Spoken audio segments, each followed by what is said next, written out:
안녕하세요. 이 땅의 일에 대한 통합된 그리스도교 관점을 소개하고 나누기 위해 기독교 대한 선교교회 소금빛교회에서 설립하고 후원하는 파이미니스트리 코포스 연구소 기본과정 2024년 일의 신앙 9번째 나눔을 시작하겠습니다.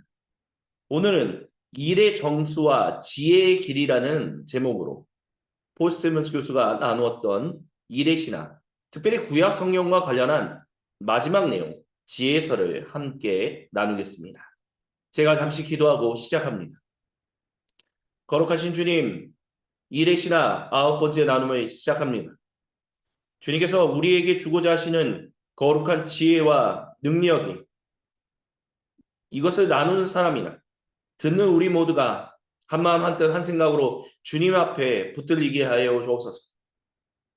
우리를 방해하려고 하는 모든 악한 마귀 사탄 세력들은 나사의 그리스도 예수님의 이름으로 저주받고 떠나가게 하여 주시며 이 시간 우리에게 충만한 은혜로 성령이 함께하사 우리의 변화되는 인생을 통하여 우리 주님만 홀로 영광 받아 주옵소서. 시작하는 시간이오니 마치는 그 시간까지 우리 주 하나님께서 함께 하실 것을 믿음으로 고백하며 살아계신 주 그리스도 예수님의 이름으로 기도드립니다. 아멘. 저희가 일의 신학 9번째 이제 구약 성경의 마지막 내용을 이제 다루게 됩니다.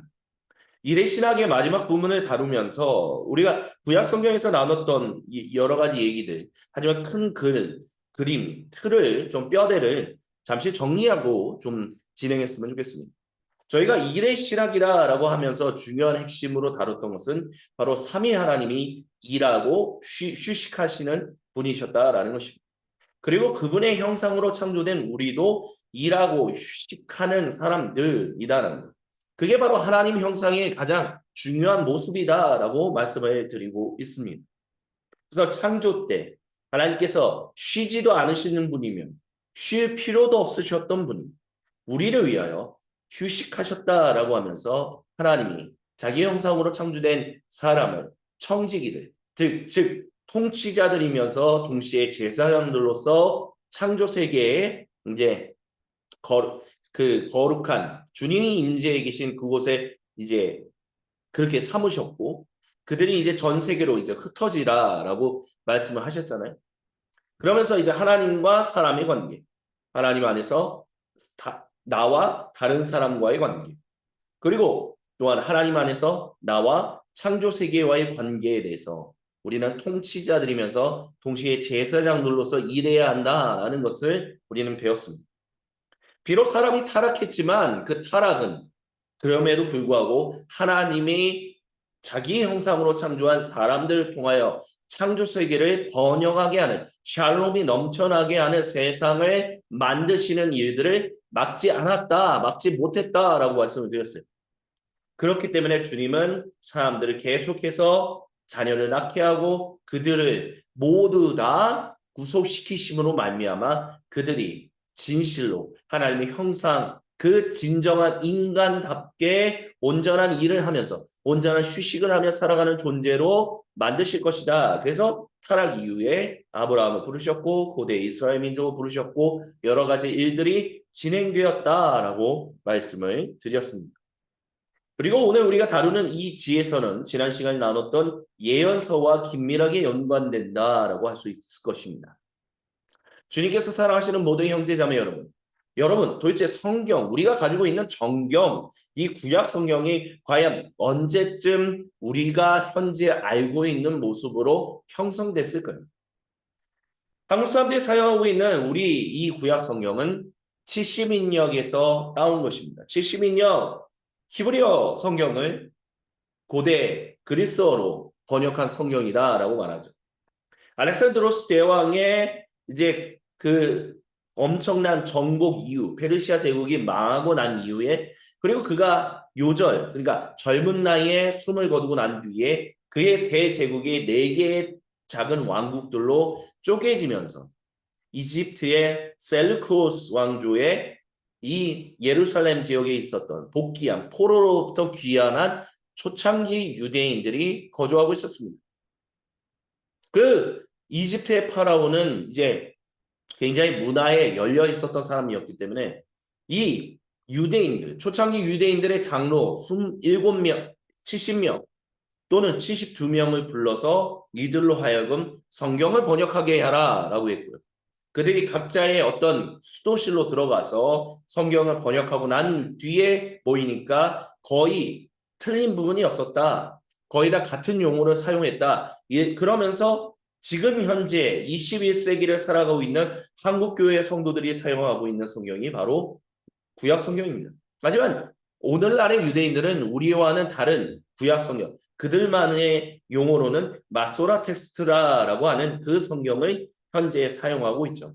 그렇기 때문에 약간의 차이는 있어요. 근데 어찌됐든 우리가 현재 읽고 있는 70인역으로부터 번역된 이 성경이라고 하는 이 성경은 현재 결과로 좀 역사적인 것을 그게 정말 전설이냐 아니면 역사적 사실이냐 어떤 차이가 있느냐 이런 거는 잠깐 제쳐두더라도 이것이 성경으로 오늘날 우리가 읽는 성경으로 결국에는 형성된 것은 이 고대 유대인들의 장로들이 번역한 이 성경대로 그러니까 주전 한 4세기에서 3세기 요때쯤이다라고 얘기할 수밖에 없다라는 것입니다. 주전 3세기에서 2세기 또는 주전 4세기에서 3세기 이때쯤이다라는 거죠.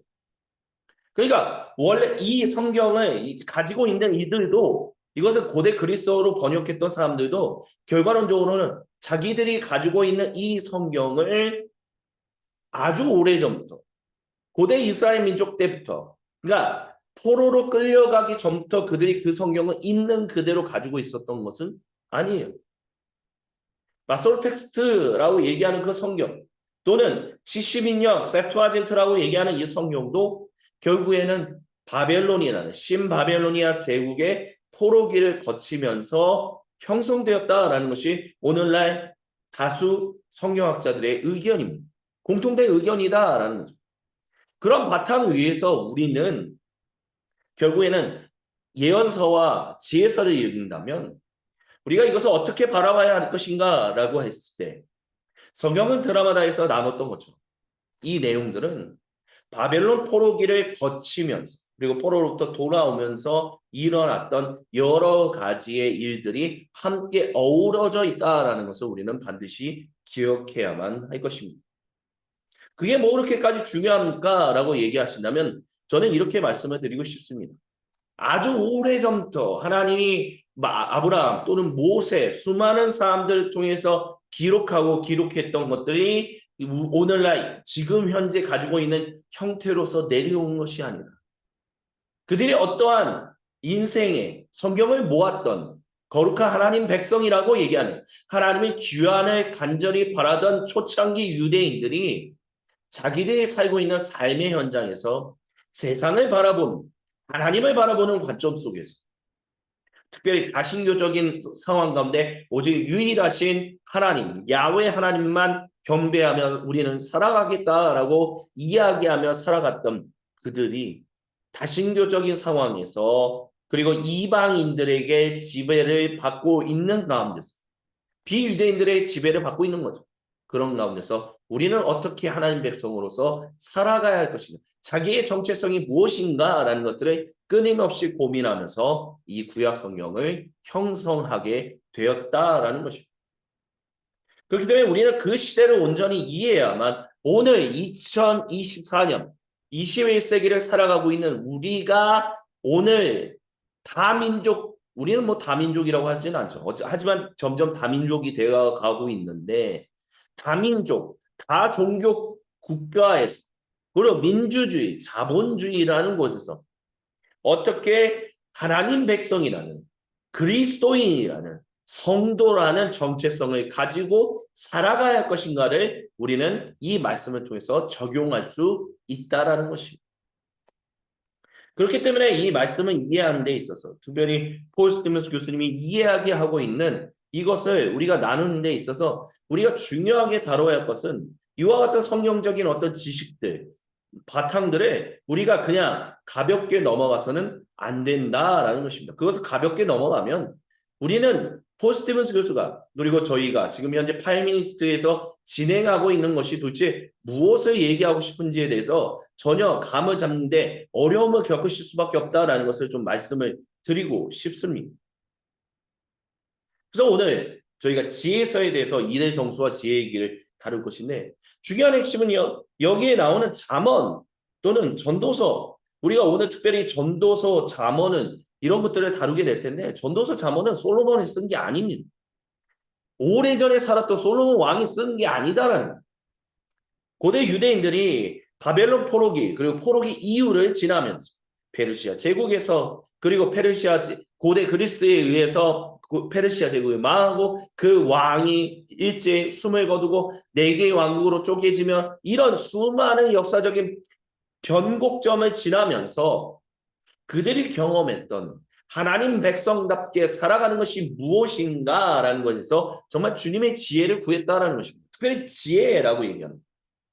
우리는 보통 우리는 이 말씀이신 예수님, 성육신하신 하나님 말씀, 예수님, 이분이 로고스다라고 하면서 이분이 바로 진실로 세상을 창조하신 분, 아리스토텔레스, 고대 플라톤 철학에서 얘기했던 진정한 사람이 살아가야 하는 그 세상을 바라볼 수 있게 해주는 그 찬란한 빛, 지혜, 그 로고스를 우리는 예수님, 그래서 그게 구약 성경으로부터 온 것이다. 우리는 보통 그렇게 얘기합니다. 하지만 오늘날 많은 구약 성경 학자들은 잠언 8장에 나오는 그 지혜가 과연 고대 그리스 철학에서 나오는 그 로고스 지혜와 관련 연관되는 부분이 어떻게 있는가라는 부분에서 회의적인 생각들을 가지고 있습니다. 그리고 그들은 고민해요. 잠언 8장에 나오는 이 지혜, 이 말씀, 지혜라고 하는 이 말함으로 인하여 세상을 창조하고 세상을 구원하는 이 지혜가 어떻게 뭔가 창조 세계에 하나님의 창조물들을 하고는 완전히 다른 존재인 것처럼 보이는 그 존재가 어떤 형태로 계속해서 고대 유대인들 사이에서 로고스로 변화하며 그것이 결국 초창기 초대교회 그분이 바로 예수님입니다 라고 고백하는 제2위격이라는 어떤 그런 신앙 고백을 가지게 되었는지에 대해서 끊임없이 고민한다라는 것이죠. 그렇기 때문에 이 지혜라고 하는 이 지혜 부분에 있어서 우리는 그냥 단순히 예수님 부활 세상을 창조하시고 세상을 위하여 성육신하신 그 놀라운 은혜의 하나님 이런 식으로만 너무 단순하게 접근하면 오늘 저희가 지금 현재 나누고 있는 얘기들 우리가 함께 우리가 좀 더 온전하게 변화되기를 원하시는 그 하나님의 뜻을 온전히 이해하지 못하는 안타까운 상황이 벌어질 수도 있다는 것을 좀 말씀을 드리고 싶습니다. 그래서 지혜서와 관련해서 세 가지에 대해서 저희가 좀 이야기하려고 해요. 첫 번째는 전도서입니다. 밑으로부터 시작하기라는 거예요. 이것은 어떤 거냐라고 했었을 때 실제인 우리 삶의 현장의 경험으로부터 시작하는 것이다. 근데 그 대부분이 불가사의한 일들이다라고 얘기하는 것을 보여줘요. 그리고 잠언은 열심 그리고 성실하게 일하는 것과 나태함의 그 곤경함에 대한 지혜를 가리킵니다. 근데 그것이 언제 이와 같은 이야기들이 나온 것이라고요? 바벨론 포로기 그리고 포로기를 지나면서 끊임없이 비유대인들의 지배를 받으면서 그 제국들이 변화하는 우리를 지배하는 제국 사람들이 계속해서 바뀌었다는 것. 하지만 오랜 시간 동안 500년 동안 식민지인으로 우리는 아직도 포로 생활 가운데 있습니다 라고 얘기하는 그런 가운데서 성실하게 살아가야 한다라는 것을 얘기했다라는 것입니다. 그리고 욥기는 하나님의 거친 일과 인류의 쓸데없는 일에 대해서 우리에게 지혜를 던져줍니다. 먼저 전도서와 성공의 역설에 대해서 우리가 함께 이야기를 살펴봅시다. 왜 회사는 실패합니까? 성공해야 하잖아요. 근데 회사가 실패할 때 가장 첫 번째 이유 중에 하나는 성공함으로 인해서 약해져요. 얼마 전에 저와 저희 소금빛 교회와 거의 비슷한 때에 개척했던 한 교회가 있습니다. 그 교회가 이제 한 6, 7년, 저희 교회도 이제 설립한 지 한 6, 7년 정도 됐고요. 그 교회도 한 6, 7년 정도 됐는데 지금 두 번째 어려움을 좀 겪고 있어요. 왜 그러냐면 거기 교회는 꽤 성도님들도 많이 모였거든요. 그리고 꽤 다 굉장히 건강한 어떤 그런 교회의 형태. 그래서 어느 정도 자립할 수 있는 그런 요건을 갖춘 교회로 성장해 나갔습니다. 하나님의 전적인 은혜죠. 그러니까 6, 7년 동안 이 개척교회를, 이 작은 교회를 도와줬던 모교회, 큰 교회에서 조금 이제는 저희가 여러분 좀 섬겼던, 특별히 목사님의 사택을 섬겼던 그 어떤 그 비용을, 금액을, 헌금을 저희가 이제는 좀 다시 돌려받았으면 좋겠습니다라고 정중히 요청을 했다라고요. 그러면서 갑자기 이 목사님이 삶에 어떻게 내가 이제 살아야 할 것인가. 집이 일단 없어졌기 때문에. 그리고 어느 정도 이제 안정권에 접어들었지만 이 공간, 지금까지 사용하고 있었던 공간이 이제 유지할 수 없는 어떤 상황에 이제 처하게 된 거예요. 그러면서 이제 지역을 이동하게 되는데 그 지역을 이동하면서 지금 굉장히 좀 고민하고 있는 그런 것들을 좀 살펴보고 있습니다. 어느 정도 성공을 이루었는데 그 성공이 더 큰 성공으로 나아가는 데 있어서 밑거름이 되기보다는 오히려 더 연약함, 약하게 만드는 어떤 상황을 또 연출하기도 한다는 거예요. 단순히 교회만이 아니라 회사도 그렇다는 거죠. 왜 그래요? 그 안에 있는 연약함들, 그 교회가 연약하다는 것은 아닙니다. 어느 정도 우리가 위치에 올랐는데 그 가운데 있는 어떤 불합리하고 불공정하고 연약하고 이런 것들을 보지 못할 때가 있다는 거예요. 성공하게 됩니다. 그래서 또는 경쟁보다 상관을 두려워하는 일들로 인해서 회사가 실패하기도 하고 위험은 뭐 과다 너무 리스크 테이킹은 너무 수없이 많이 하다 보니까 그렇기도 하고 성욕을 이런 문제를 제대로 deal with 하지 못하기 때문에 처리하지 못하기 때문에 그리고 주식 투자에 더 많이 귀를 기울이기 때문에 수많은 일들이 회사로 하여금 실패하게끔 우리의 일이 실패하게끔 만든다라는 거예요. 그래서 성공이 역설이다라는 것입니다. 왜냐하면 진정으로 성공적인 사람들은 실패할 수 있기 때문에 우리에게 보여주고 있기 때문에 그래요. 그래서 고대 그리스 신화에 나오는 미다스 만지는 모든 것을 금으로 바꿨던 하지만 정작 그는 그의 사랑하는 딸조차도 금으로 바꿨고 음식조차도 먹을 수 없는 존재가 되었다라고 이야기를 하죠.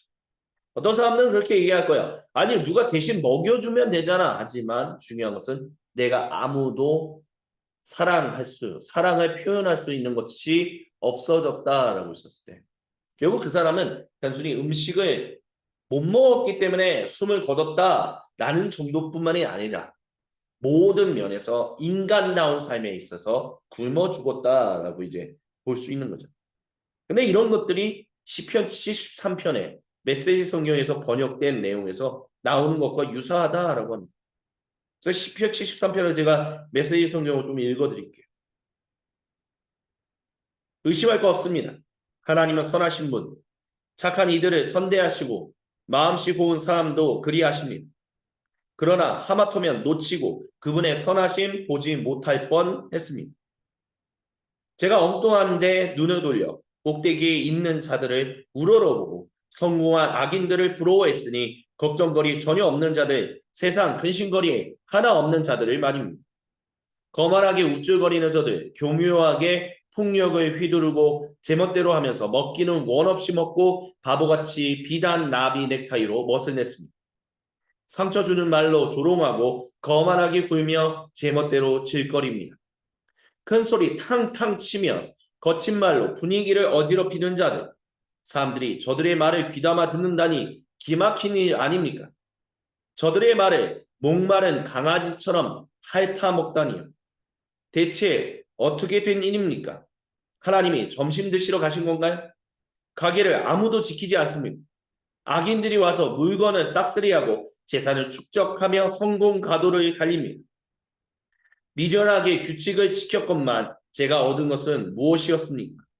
오랜 불운과 문 밖을 나설 때마다 당하는 모욕뿐입니다. 제가 이런 생각을 받아들이고 입 밖에 냈다면 주님의 귀한 자녀들을 배신하게 되었을지도 모릅니다. 어떻게 된 일인지 알아내려고 했으나 제가 얻은 것은 극심한 두통뿐이었습니다. 하나님 성소에 들어가서야 비로소 전모를 파악했습니다.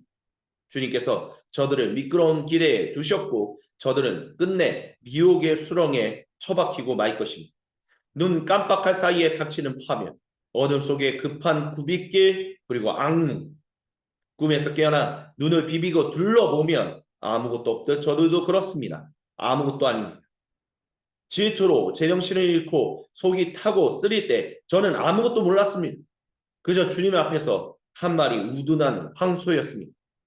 그 상태로 여전히 주님 앞에 있지만 주님께서 제 손을 잡아주셨습니다. 주께서 저를 지혜롭고 부드럽게 이끄시고 저에게 복을 내려주십니다. 주님은 제가 하늘에서도 원하는 전부, 땅에서도 원하는 전부이십니다. 제 피부는 처지고 제 뼈는 약해져도 하나님은 바위처럼 든든하고 성실하십니다. 보소서 주님을 떠난 자들이 망합니다. 주님을 버린 자들의 소식 다시는 들리지 않을 것입니다. 그러나 저는 하나님 바로 앞에 있으니 얼마나 상쾌한지. 주 하나님은 제 안식처, 제가 주님의 일들을 세상에 알리겠습니다. 아멘. 이 시편 73편에서 얘기하는 것처럼 왜 성공한 사람, 악인이 성공하는 것 같은가? 그래서 시편 저자가 너무 고민을 해.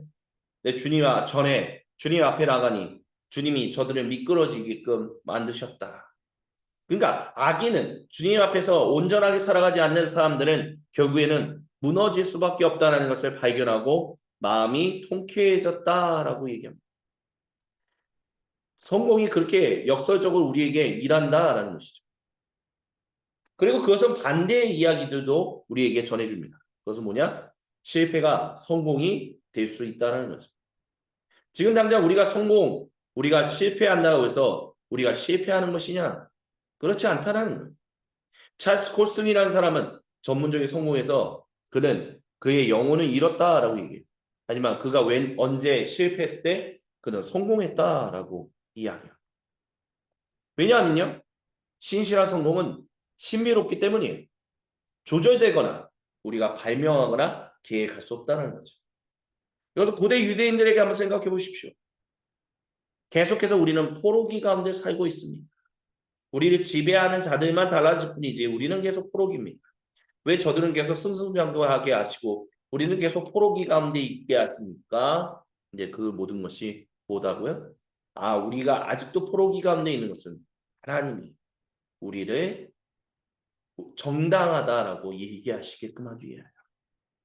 누가 그들을 지배하든 그들의 지배는 하나님의 지배와 비길 수가 없는 존재들이다라는 것을, 그래서 모든 비유대인들이 다 악인이다라는 것을 드러내시기 위하여 이와 같은 일들을 하고 계시는 거구나.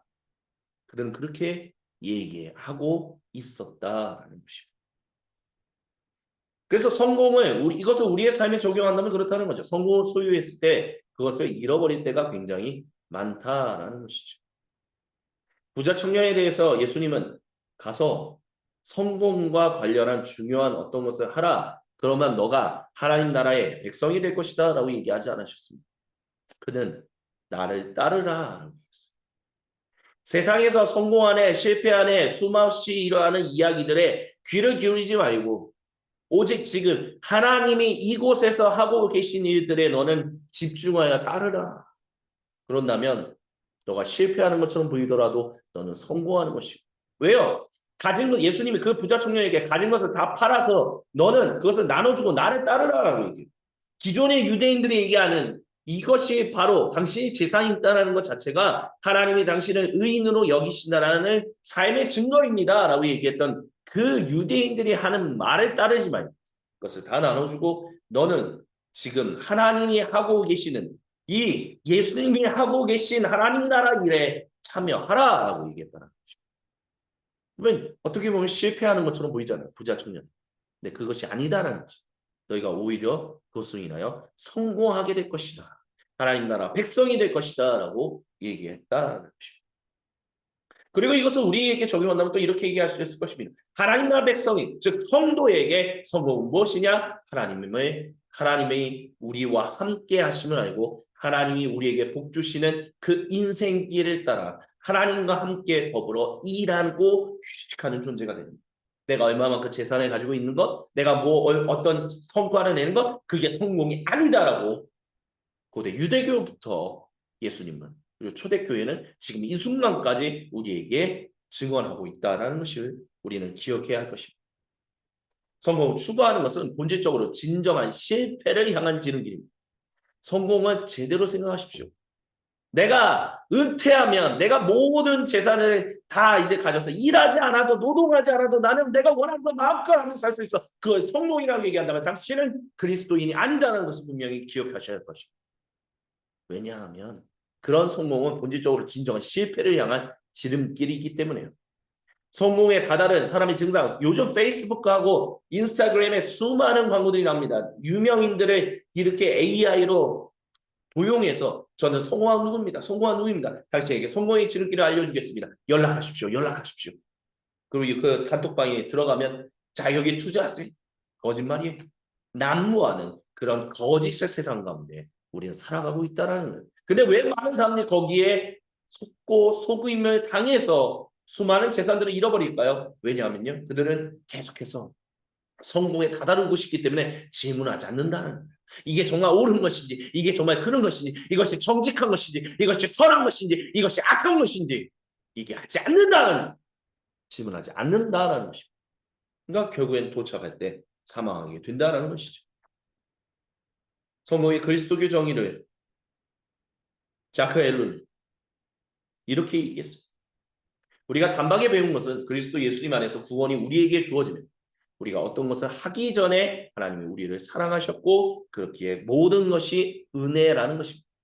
은혜. 우리가 가진 모든 것이 은혜로운 선물, 거저 주신 선물이다라는 것.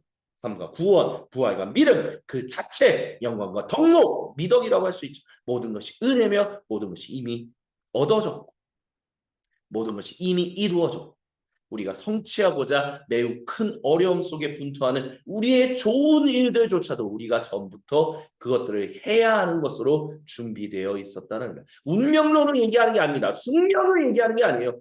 이것은 은혜다라는 것입니다. 그렇기 때문에 이러한 일들이 오늘 우리 인생에 어떻게 사용되어야 하는가? 우리가 왜 그것을 해야 하는가?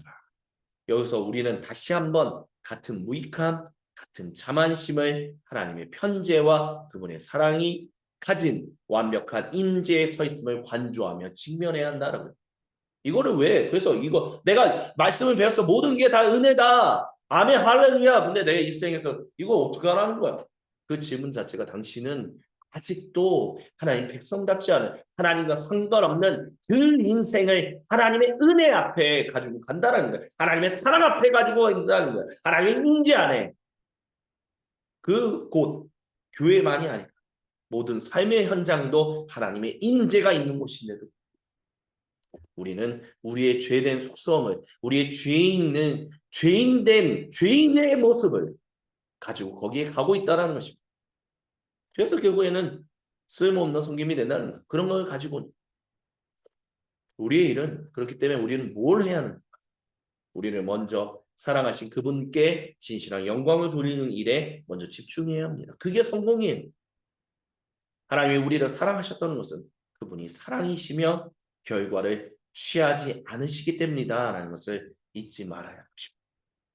또한 리차드 이분은 Freedom for Ministry라는 책에서 모든 유효함의 표준을 넘어서 나 유효함이라는 건 뭐예요? 이게 나에게 쓸만한가 쓸만하지 않은가? 이것은 나에게 괜찮은 건가 아닌가? 이 모든 것이 생산성과 연관해서 얘기해요. 그래서 이게 생산성이 있으면 유효하고 생산성이 없으면 무효하고 그런 표준을 넘어선 은혜로 우리는 살아야 한다. 그게 진정한 성공에 대한 그리스도교 정의다라고 리처드는 우리에게 얘기해주고 있다는 것입니다. 그래서 전도서가 그것을 코엘레 설교자가 그것을 얘기합니다. 우리 이 땅에서 수많은 것들을 살펴보았는데 수많은 일들이 벌어지는 것들을 보았는데 결국 우리가 취해야 할 것은 뭐다? 하나님을 향한 배고픔입니다. 그래서 삶의 의미에 대해서 어려운 질문을 하는 형태를 취하기도 한다라는 것을 전도서는 보여줍니다. 그래서 파스칼의 황새가 파편들의 모음집인 것처럼 전도서는요. 끊임없이 질문을 가지고 있는 모음집이다라고 이야기할 수 있을 것입니다. 그래서 욥기와는 다르게요. 이 질문들은 하나님께 직접적으로 드리는 것은 아니에요. 그래서 하나님이 이 책에서 등장하지 않으시는 것처럼 보여요. 하지만 그렇지 않습니다. 전도자는 하나님 자신에 대해서 계속해서 알고 싶어하는 모습을 우리에게 보여주고 있습니다. 그래서 전도서를 해석하는 두 가지 방법이 있습니다. 그를 설교자 또는 교수로 통역하는 건데요. 그 자신에 대한 질문 또는 변증과처럼 하나님의 초월하심에 대해서 끊임없이 질문을 탐험하는 것처럼 우리는 전도서를 읽을 수 있어요. 그래서 전도서 전체가 죄로 야기된 저주의 확장된 설명으로 고려될 수 있을 것입니다. 그런 해석을 우리가 취한다면요. 이 경우에는 우리가 이 땅에서 해 아래에서의 삶이 무슨 의미가 있는가? 아무런 의미가 없다라고 얘기할 수 있을 거예요. 또한 확실한 미래도 없다라고도 얘기할 수 있을 것입니다. 하지만 전도서에는 세 가지 중요한 질문들을 하고 있어요. 사람이 이 땅에서 무엇을 그것이 좋은 것인지 어떤 것이 나에게 좋은 것인지를 누가 가르쳐 줄 수 있는가? 그리고 죽은 뒤에 사람은 어떻게 될 것인가? 삶의 어려운 질문들은 항상 존재합니다. 그것은 보통 우리는 종교적인 것이나 죽음에 대한 것이나 이런 것들로 좀 인생의 의미에 대해서 질문할 때는 삶의 어려운 질문들이다라고 얘기해요. 근데 그것과 다르게 뭐 재미, 돈, 뭐 일 이런 것들은 뭐 그렇게 인생에 있어서 어려운 질문은 아니다라고 생각하는 일들이 교회 안에서 종종 벌어집니다. 그것은 이원론적인 접근 때문에 그렇죠. 그런 질문들은 하나님 보시기에 합당하지 않다라고 얘기해요. 재미, 돈, 일 다 하나님 앞에서 적절하지 않다라고 생각하는 교회 이원론적인 접근과 가르침이 있기 때문에 이런 질문들을 삶의 어려운 질문이다라고 보지 않는다라는 하지만 사실은 이것들조차도 굉장히 어려운 질문들이다라는 것을 우리는 기억해야만 합니다. 왜냐하면요.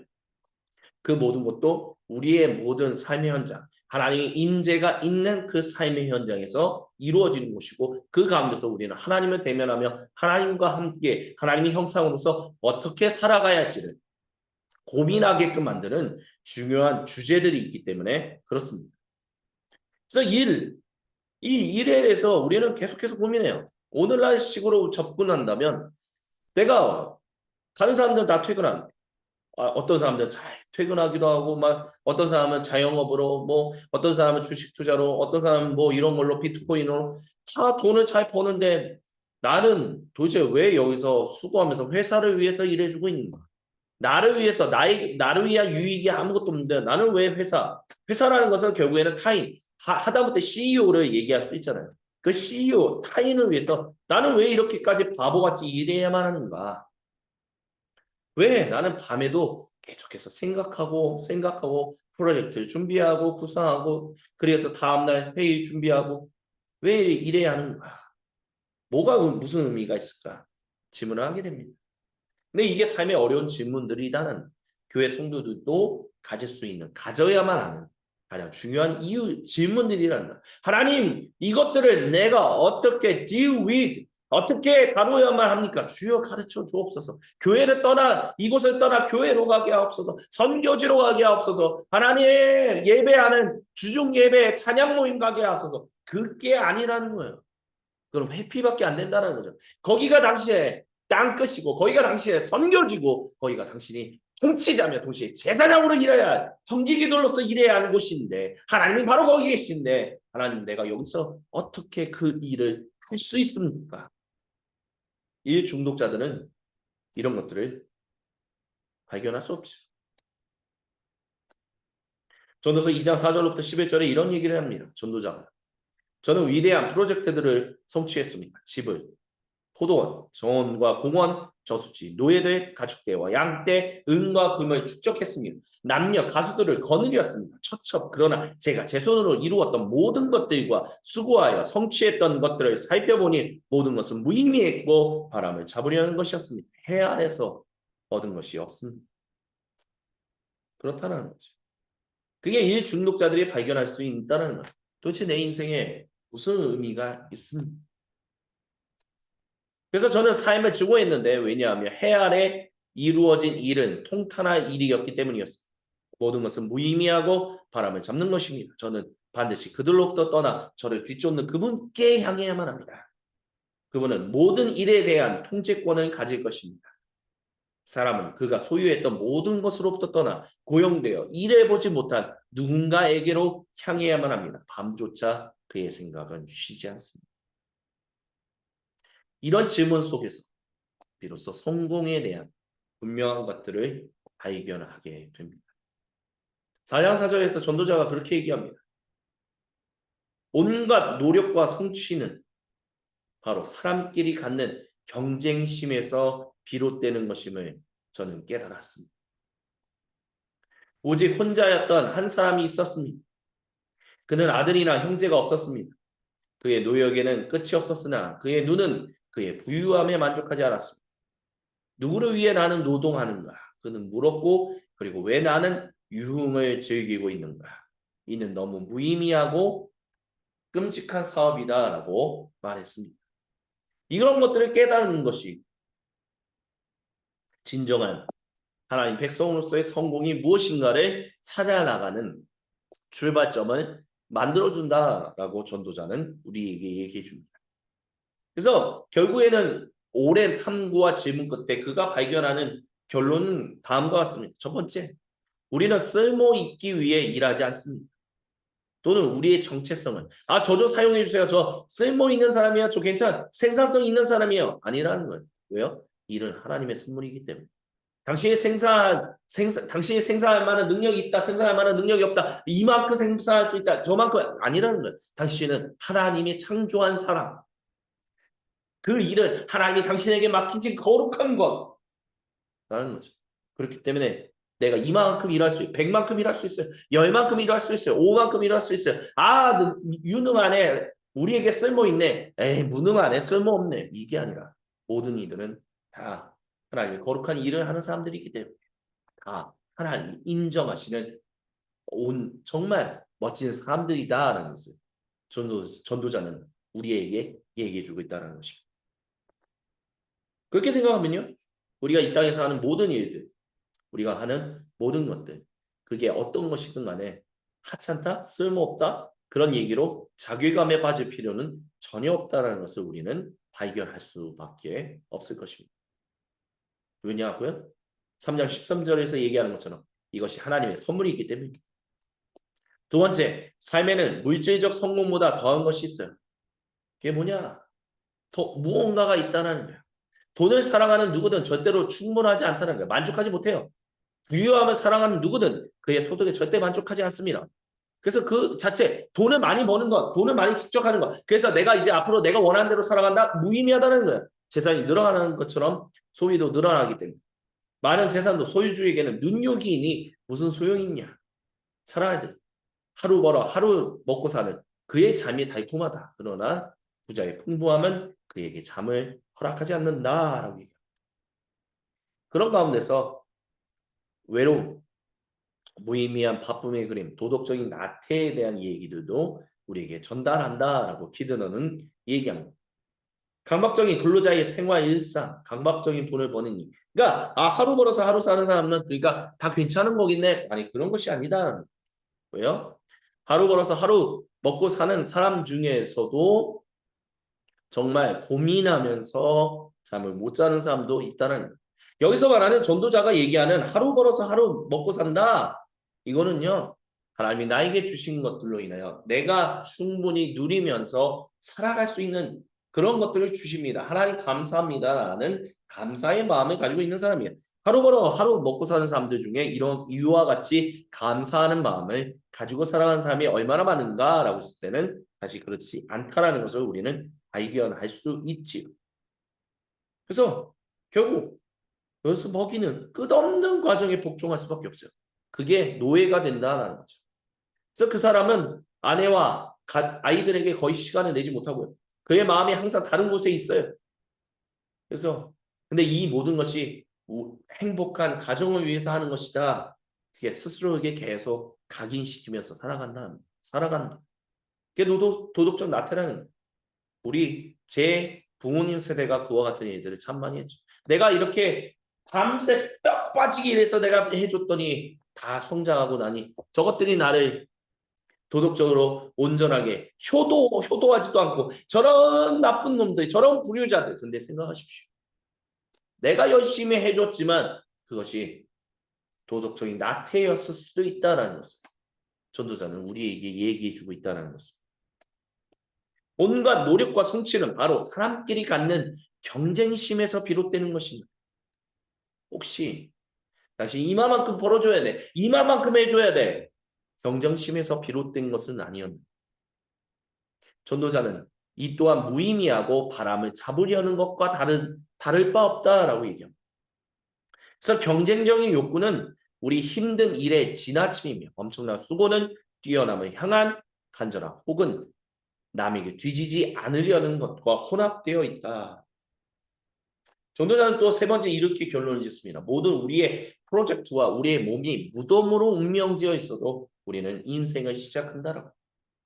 9장 10절에 이렇게 얘기합니다. 당신이 어떤 일을 하든지 당신의 힘을 다해서 하십시오. 당신이 들어갈 무덤 속에는 일도 계획도 지식도 지혜. 이건 뭐냐? 아유 그렇게 결국에 도덕적 나태에 빠질 수도 있고 별의별 일도 있는데 아유 차라리 일 안 하고 사는 게 더 낫지 않을까? 그것도 문제라는 거예요. 왜요? 그럼에도 불구하고 거기 있는 아무것도 없으니까 당신이 지금 하나님의 백성으로서 하나님의 자녀답게 통치자들이면서 제사장들답게 일할 수 있는 이 삶의 현장을 소중하게 살아가라는 전도자는 얘기하고 있다라는 것입니다. 네 번째, 투자하는 위험을 취하나 당신의 모든 자금은 한 바구니 안에 넣지 말라라고 전도자가 이야기. 다섯 번째, 일은 우리를 하나님께로 데려다 주는 전도자라고 얘기해요. 우리의 일은요. 일시적이고 아직은 인정받지 못합니다. 고대 유대인들이 아직 우리는 포로기 가운데 있기 때문에 우리는 아직 그래요. 하지만 전적인 하나님 은혜로 우리가 회복될 것인데 그분을 향한 그 언약의 충성을 다하는 그 삶을 사랑하고 감사하는 마음으로 그와 같은 인생을 살아가야 하는 거 아닌가요? 그래서 고대 유대인들은 전적인 하나님의 은혜로 구원받는 백성이라는 것을 믿으며 그 하나님의 구원받는 백성으로 되는 그날까지 주여 제가 주님께 감사하며 지금 아직 포로기 가운데 있지만 나는 주님께 감사하며 주님 백성다운 삶을 살아가겠습니다. 그래서 그들은 율법을 중요하게 여겼던 거예요. 율법을 통해서 구원받는다라는 것이 아니라 구원받는 것은 즉 하나님 백성이 되는 것은 저쪽에 하나님의 은혜가 되는 거지만 내가 그 은혜로 지금 이 모든 과정을 거치고 있는데 지금 이 삶의 현장에서 내가 어찌 하나님께 감사하며 하나님 백성으로서 살아가고자 하는 그 열심, 충성을 다하지 않겠습니까? 나는 그것을 하고 싶습니다. 그래서 그들은 그렇게 율법을 지키는 삶을 중요하게 여겼다라는 것입니다. 그런 것처럼요. 오늘날 우리 그리스도인들의 삶도요. 우리의 일도 아직은 완성되지는 않았습니다. 뭔가 하나님 나라가 시작됐고 계시되었지만 완성을 향해 나아가고 있죠. 그것을 우리는 어떻게 해야 할 것인가? 어떻게 해야 할 것인가? 하나님 안에서 우리의 만족함을 찾는 일을 우리는 계속해서 추구해야 할 것입니다. 내 오늘 일이 주님 재림하시는 그날, 하나님 나라가 완성되는 그날 아름답게 열매 맺을 것이며 우리는 비로소 제대로 된 일을 하며 살아가게 될 것입니다. 그와 같은 믿음을 가지고 소망을 가지고 우리는 살아가야 할 것입니다. 알런 리처드슨은 이렇게 얘기했습니다. 자신의 일에서 복을 찾기 원하나 그 자신의 기술이나 힘으로는 얻을 수 없는 사람 마음 안의 공허와 절망에 대한 감각은 아마 어쩌면 자신을 죄로부터 구원하시고 일을 하는 사람으로서의 생명까지 포함한 인류의 전체 삶을 구속하시는 분을 찾기 위해 달려갈 것입니다. 그래서 그들은 인류의 손으로 된 일에 수많은 불쌍함과 해로움으로부터 보호될 것입니다. 여섯 번째는요. 당신 지금 여기의 삶의 중심에서 영혼에 투자해야 한다라고 얘기해요. 전도서 3장 11절부터 14절은 이렇게 얘기해요. 하나님은 그때 모든 것을 아름답게 만드십니다. 그분은 사람의 마음에 영혼을 세우십니다. 저는 하나님이 하신 모든 것이 영원히 오래 갈 것을 압니다. 어떤 것도 더해지거나 취해지지 않습니다. 하나님은 이를 행함으로 사람들이 그분을 예배할 것입니다. 전도자가 신약 성경에는 성공에 대한 단어가 없습니다. 빌립보서에 나오는 유오디아와 순두계, 성공, 행운 이 이름 제외하고는요. 성공에 대한 단어가 없어요. 대신 성경에는 축복된 blessed라는 말이 더 많이 나옵니다. 그게요. 저희가 지금 현재 푸뉴마티코스 연구소에서 진행하고 있는 중국 과정. 그리스도인의 믿음에서 나오는 에우다이모니스, 즉 가장 우리가 다다라야 하는 완성의 성숙한 경지라고 얘기할 수 있습니다. 그래서 사도 바울은 복된 하나님부터 복받은 상태를 살아가는 사람, 그게 성공이다. 성경은 전도자도 신약 성경의 저자들도 우리에게 이야기해주고 있습니다. 만약 우리가 이와 같은 하나님으로부터 복받은 상태의 성공이라면 우리는 이것을 알지 못할 수도 있어요. 왜요? 겸손하신 하나님이 하나님의 전적인 뜻을 따라 낮아질 때까지 낮아지셨잖아요. 근데 가장 아름다운 성공을 이루셨잖아요. 우리에게 있어서 그게 예수님이 가장 하나님으로부터 복받은 상태였다는 거예요. 그런 것처럼 우리도 복받은 상태에 있다면 저 밑에까지 내려가는 일도 있을 수 있다는 거죠. 그래서 이것을 알지 못할 수도 있다는 거죠. 다만 우리는 오고 있는 하나님 나라의 보물을 비축하는 사람이기 때문에 지금 당장 나는 기운을 잃고 지금 당장 나는 원수들한테 완전히 둘러싸며 당하고 이게 뭔가 하는 일들이 일어나더라도 이것은 천국의 보물을 비축하는 것이기 때문에 아무런 의미 없는 것이 아니라 가장 최고의 의미, 가장 최고의 성공을 우리가 하고 있는 것이다라고 우리는 얘기할 수 있어야 한다는 것이죠.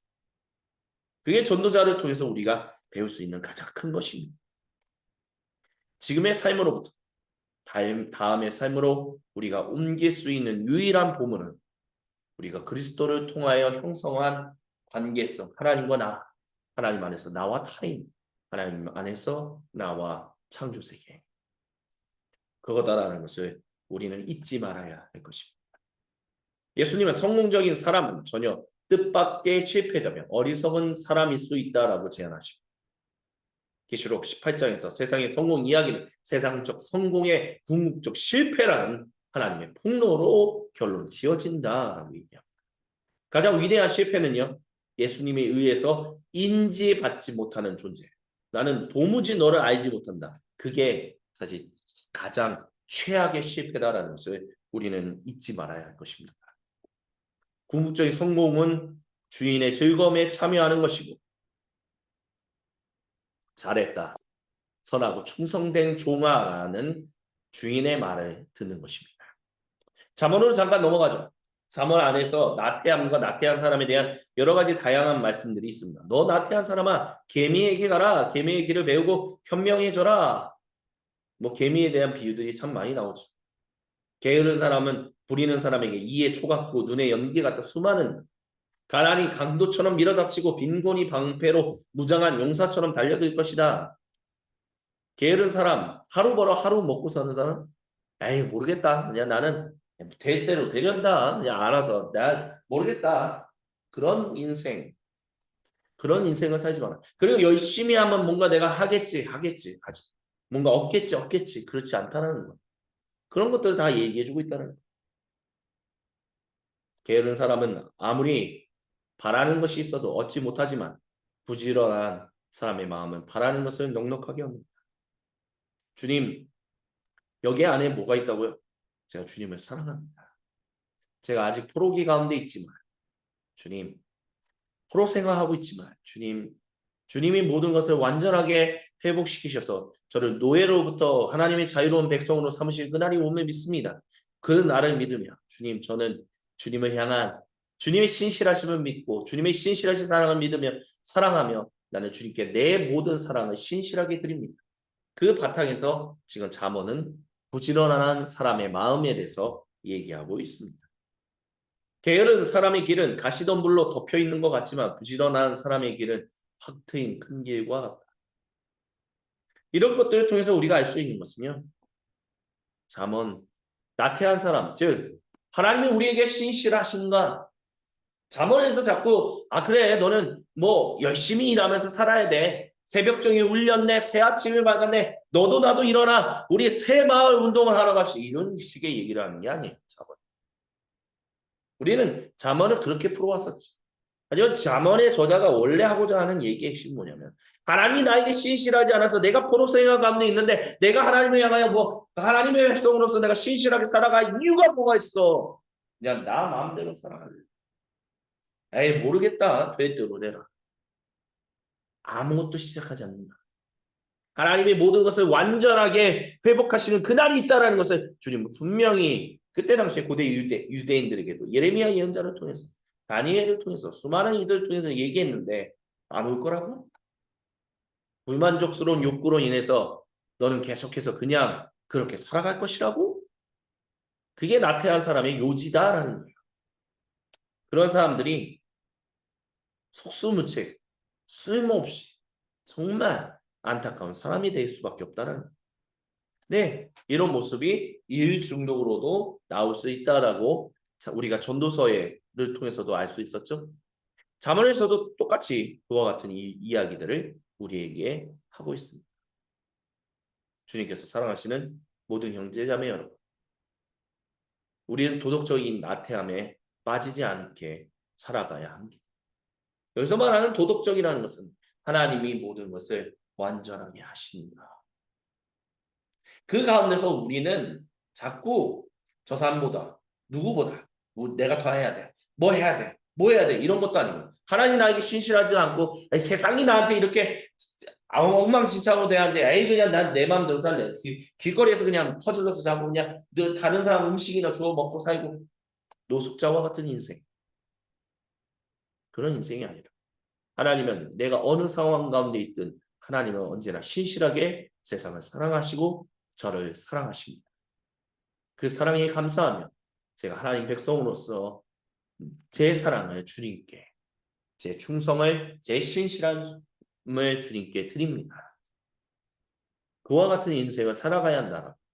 잠언 저자도 우리에게 얘기해주고 있습니다.